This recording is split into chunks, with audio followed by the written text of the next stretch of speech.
అరే రే ఇక్కడ మీకు చూపిస్తూ ఒక జంతికైతే పాడేసాను. మొత్తం పప్పు అయితే అయిపోయిందనమాట. ఏంటి ఇవన్నీ అని అనుకుంటున్నారా? ఊరైతే వచ్చాం కదండి, పిల్లలు తినడానికి ఇంట్లో స్నాక్స్ ఏమీ లేవని చెప్పేసి అమ్మ ఇక్కడ జంతికలు అయితే చేస్తుంది అనమాట. జంతికల పిండి అయితే ఆల్రెడీ పెట్టించేసిందండి. అందులో వాము, ఉప్పు ఇంకా కారం కూడా వేసి మిక్స్ చేసుకుంటుందండి. ఇక్కడ ఒక్కతే మా అమ్మ కష్టపడుతుందని చెప్పేసి ఇంకా పిల్లలు కూడా వచ్చి హెల్ప్ చేస్తున్నారనమాట. ఇంకా తర్వాత మిక్స్ చేసిన తర్వాత వాటర్ వేసుకుని ఈ విధంగా ముద్దలు అయితే రెడీ చేసుకుంది. ఈ రోజు అయితే పొయ్యి మీద అయితే చేస్తుందండి. సో ఇంకా పొయ్యి మీద అయితే ఆయిల్ అయితే పెట్టేసింది. ఇంకా మా అమ్మే వేస్తుంది అనమాట. మేము ఆ పొయ్యి కాడ కూర్చోలేమని చెప్పేసి మేము వేస్తామన్నా సరే వద్దని ఇంకా మా అమ్మే వేస్తుంది. ఇంకా జంతికల పుడకలు అయితే ఇంకా పిండి అయితే పెట్టేసుకుందండి. ఇంకా తర్వాత అయితే ఆయిల్ అయితే ఇంకా జంతికలు అయితే వేసేస్తుంది.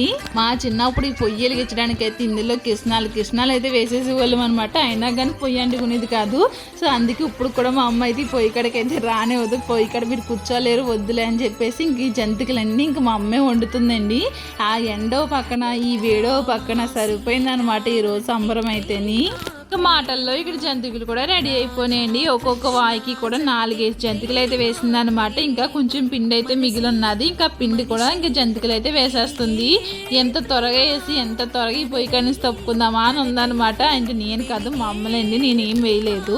సో ఈ విధంగా అయితే ఫైనల్గా జంతికలు అన్నీ వేసేసింది అనమాట. జంతికల టేస్ట్ మాత్రం చాలా బాగా వచ్చింది. చాలా క్రిస్పీగా ఉన్నాయి. పక్క నుంచి పిల్లలు కూడా అడుగుతున్నారు అనమాట, ఉండండి వీడియో తీసుకుని ఇచ్చేస్తానని చెప్పేసి ఇంక ఇలా వీడియో అయితే తీసాను. నచ్చిందా? నచ్చితే లైక్ చేయండి.